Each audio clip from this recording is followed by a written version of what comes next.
If you're a woman who thinks that having casual sex is empowering, if you're involved in any sort of casual sex situation, or if you know any girls like that in your life, or if you're a man and you know women in your life who think that having casual sex is good for them or normal or empowering, you need to watch this video and or send them this video. Girls, casual sex is not empowering. They've lied to us. Feminism, hookup culture, mainstream media, whatever it is, rappers, songs, like I don't even know what it is at this point, but they've definitely lied to us. They've brainwashed us to think that giving away our most precious energy as a woman, or one of our most precious energy as a woman, is empowering when it's actually the opposite. I am so tired of hearing this. I mean, at this point, I feel like the movement is kind of dying down, but I do remember being like in my late teens or early 20s, constantly hearing women being like, oh my God, like I'm gonna sleep with this guy tonight and then another one next week. And then them crying in the bathrooms of parties because these guys were actually playing with their hearts and these girls were getting attached, thinking that they also could play the game like men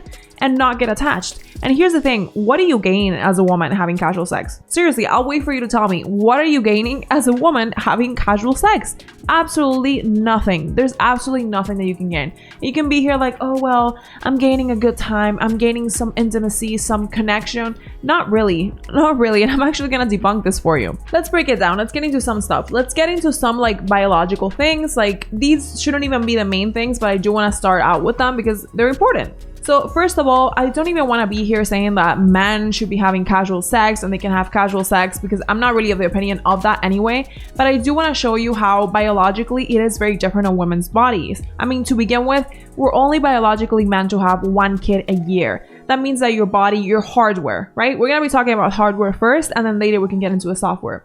Your hardware is designed in such a way that you can only have a child a year. And of course, everything is set up in this way. Your hormones, the way your body is set up, the way you look at men, the way you perceive them, the way you perceive connections. This is why when you fall in love with a man, he's probably the only man you're super interested in. Yeah, of course, you'll see other attractive men, but he's your main focus. You're hyper and laser focused on him. It's also why when you have intimate relationships with men, even though you try to play this game and be like, oh, I'm actually like, you know, modern and I can be non-attached to these guys, you usually do get attached and it actually messes you up and you actually do feel bad when he doesn't call the next day. Unlike men who can have 365 children a year, or actually probably even more, you're only supposed to have one child a year, and of course it's going to play a huge role in you. Your biology is designed to be selective, to choose the best of the best, to choose somebody who's gonna stay there in the case that you do fall pregnant. And I know you'll be here like, oh well, birth control. Birth control was created very, very recently and it has not affected our hardware.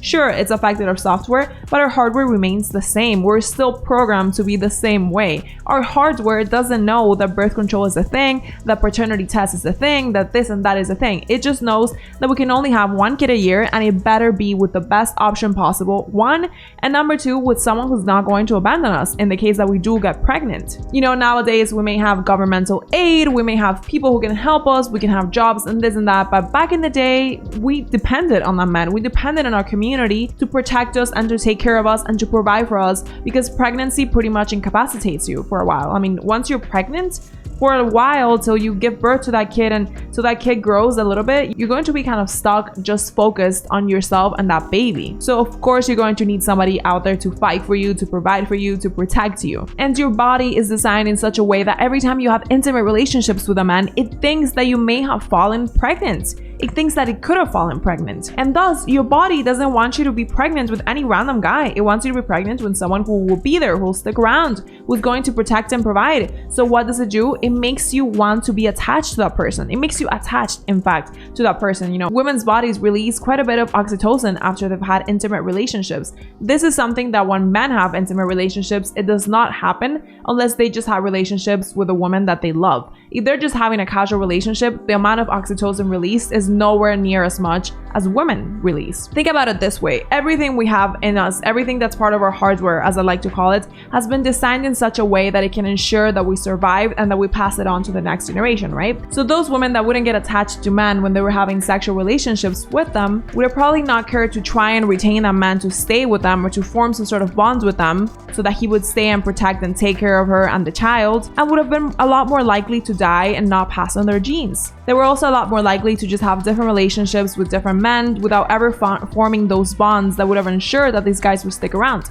Compare this, right, in primitive times, to a woman that would have actually made sure to be intelligent and selective and to just pair with a guy who has formed a bond with her, and if she does get pregnant, he's going to be there and protect and provide for her. That woman is going to be a lot more likely to pass on her genes and to survive. This is why most women, I mean, of course there are exceptions to everything, but most women, especially if they're not very used to being promiscuous, if they're young, if they're still pretty innocent, they tend to feel pretty bad when they've had casual relationships and the guy just completely ignores them or they feel used. This is not really something that happens the other way around. And again, yeah, there's some cultural and societal aspects to this, but there are also some biological ones. But most guys, if they had a casual relationship with you, they're not really going to feel bad the next day. Not in the same way you do anyway. They're not going to feel the same emptiness that you felt. They're going to be like, yeah, I just added another notch to my belt. And now I can even stop ignoring this girl because I didn't even like her to begin with. I was just flirting with her to get into her pants, and now that I got what I wanted, well, I can move on with my life. Like, that's how many of these guys think. And here's the thing, you have the power to not be that woman. You have the power to be the girl that guys actually have to put an effort to get to know you before they actually even touch you or develop any sort of physical relationship with you. You have the power to be that woman that men know not to mess around with. And here's the thing, because I can already see a lot of girls hearing these kind of things and being like, oh, well, like, you're misogynistic and this and that. Look, the world works in a way, right? It's worked in the same way pretty much from the beginning of time. There are certain things about our hardware, the way we interact with each other, that have always worked the same way and are always going to continue working the same way. And you can bring me a bunch of exceptions here or countries where these things are different and this and that, and I can provide you with tons of counterexamples proving you that in fact it does work this way. We are not really meant, we have not really evolved to be casual sex users or givers or whatever it is. And the sooner you find this out and use this to your advantage, the better off you're going to be. I think that's the best way to see it, you know, like instead of fighting against the way nature made us, just go along with the way nature made you and use it to your advantage. Use the cards that have been given to you towards your advantage and not against it. Moving on, let's also understand that back in the day, in order for a man to even be able to kiss or touch a woman, he had to marry her. A man used to have to give his entire life, right, to promise that he was going to provide for the rest of his life, that he was going to protect this woman and her kids, their kids, for the rest of her life in order to have sex with this woman. That's what men used to do. And now there are girls that on the first date, they'll take care of the man on the first date, they'll pay the bill, and they'll still sleep with him on the first date. And then we wonder why men are not taking us seriously nowadays. Because you don't even take yourself seriously. You don't even understand how precious your feminine energy is to a man. You don't even understand how important, how precious, how powerful your sexual energy as a woman, that is literally creative energy. You can literally bring about life into the world with your sexual energy as a woman, and you're wasting it on random men who view you as a piece of meat and who don't actually care about you. And you think this is empowering? Give me a break here. You've got to understand that yes, we would like for men to be the same way as us, right? And I'm sure they would like us to be the same way as them, but we're just simply too different. Men do not view sex the same way that women do. You know, women, we see it as such an emotional thing, such a vulnerable thing, and of course we do. I mean, there's literally a person, without sounding too graphic or whatever, but there's literally a person who's entering you. Versus the other way around, like that guy is entering someone else's body. Who is at most risk here? Who is more vulnerable here? Especially considering the fact that we are smaller, we are more vulnerable physically, emotionally, mentally as women than we are as men. So we're trusting our entire life at that moment to a man, and a lot of you are doing it to guys that once again just view you as an object for their pleasure, who do not even care about you, who have not earned the position to be having this relationship with you. And then you wonder why you're depressed, why you hate yourself, why you have low self-esteem, why you hate old man. It's because you're allowing these things to take place. Of course, I would love it for men to see sex the same way that women do, for men to get attached after sex the same way that women do, but this is not typically the case. People, whether men or women, we tend to become attached when we're in a very vulnerable state. And for women, it's a more sexual thing because that's when we are our most vulnerable. But for men, they are at their most vulnerable when they're being emotionally vulnerable with you, because that's not something they do with anybody. So that's how they fall in love, in situations like these, and not when they're just entering a person's body. Sorry to put it that way, but it's the truth. So let's go on, because I have so many points here as to why this benefits you in absolutely no way as a woman. To begin with, men do really value a woman's body count when it comes to a relationship. And I know this is something that, you know, irks a lot of women, and nobody here is telling you that you have to get married as a virgin unless that's what you want to do. more power to you. I think that's actually great for people who do go that route. Statistics really do work in your favor when you get married as a virgin. However, here's the truth. Men do tend to value for longer relationships women who have not just been promiscuous with anybody, because it shows a level of self-discipline. It shows a level of self-restraint. If we're being honest, girls, any of us can walk out there and just have sex with any guy, any woman we want. This is not the same for men. Even very attractive men, it's just really not the same for them. So they value those women that they could have been with anybody, but they chose not to. Same way that we do value experience in men a little bit more, because it shows that he is attractive, because it shows that he actually had to do something to get to that point where women wanted to be with him. So it's completely understandable that a man would want a woman who had self-control. I mean, wouldn't you want a partner with self-control? Why would you want a woman that went the easy route, right? The easy route, because long-term it's actually so bad. A woman that any man that found her attractive, she would just sleep with him. And for what, really? Because it's everything we're saying here. The orgasm gap is huge. That's another topic. Women do not have orgasms the same way that men do, much less on a first encounter. Like, come on, you know this, I know this.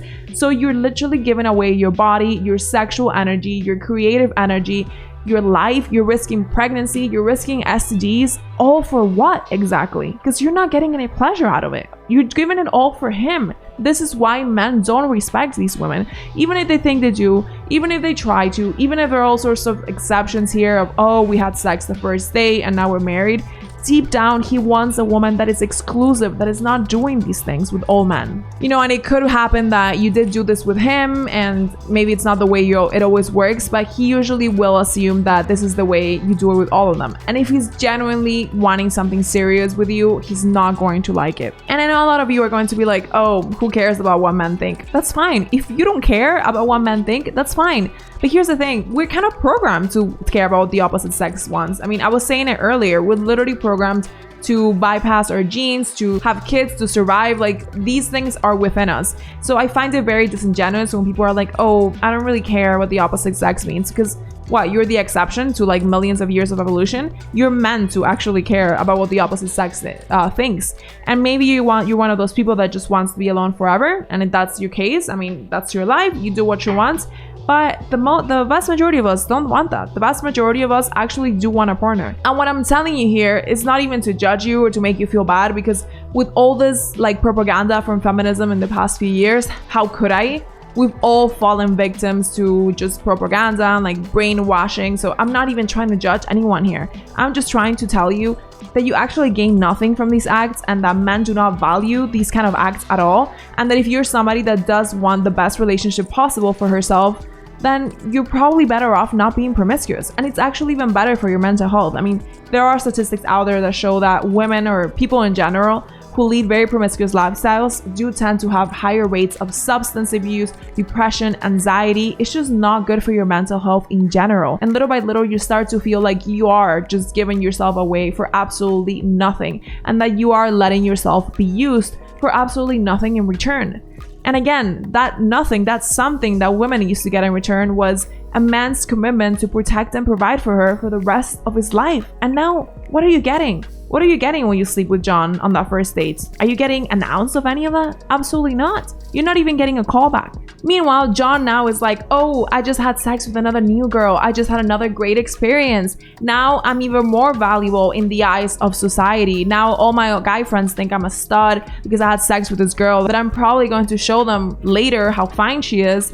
Now I'm also thinking I'm the man and I have more experience and more women gonna wanna be with me because I know how to be with more of them. So you're boosting his value, whether this is right or not. Like, I'm not even getting into that. While you're literally being depressed at home because you just got used, whether you want to admit it to yourself or not. So stop having sex with men that don't value you. Stop having sex with men that don't have any commitment towards you, that don't respect you, that don't envision any future with you, that haven't done anything for you. Like, what are you doing? Once again, what are you gaining from this? Tell me one thing.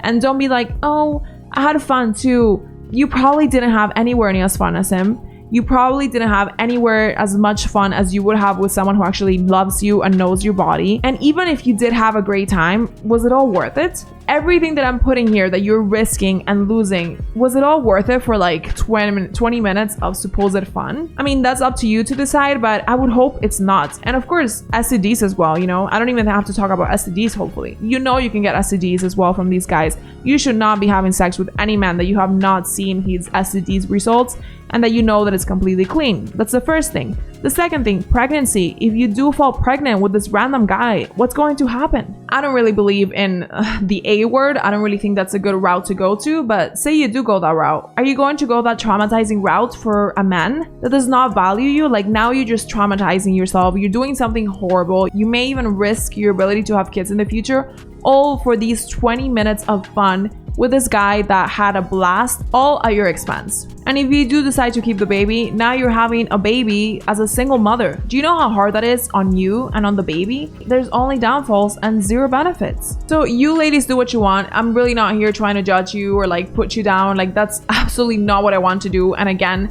we've been victims of this campaign of false empowerment via feminism, so who am I to judge anybody? But it is time to wake up, and I think it's time for you to stop giving your precious energy away, your body, your soul, your future almost, to these random people that don't actually care about you, that are just using you for your looks, and that won't actually be there once the curtains roll down. And the thing as well is that once you do become that woman that values her time, her body, you know, herself, and does not just give herself away to anyone, men can smell that. You know, they smell it like a dog can smell fear. Like, they know what's going on. They know you're not a woman to be messed with, and they will actually put an effort. And if they don't take it personally. Just move on to the next. Move on to a guy who will actually respect you, value, give you what you want without using you, and who will take the time to fall in love with you.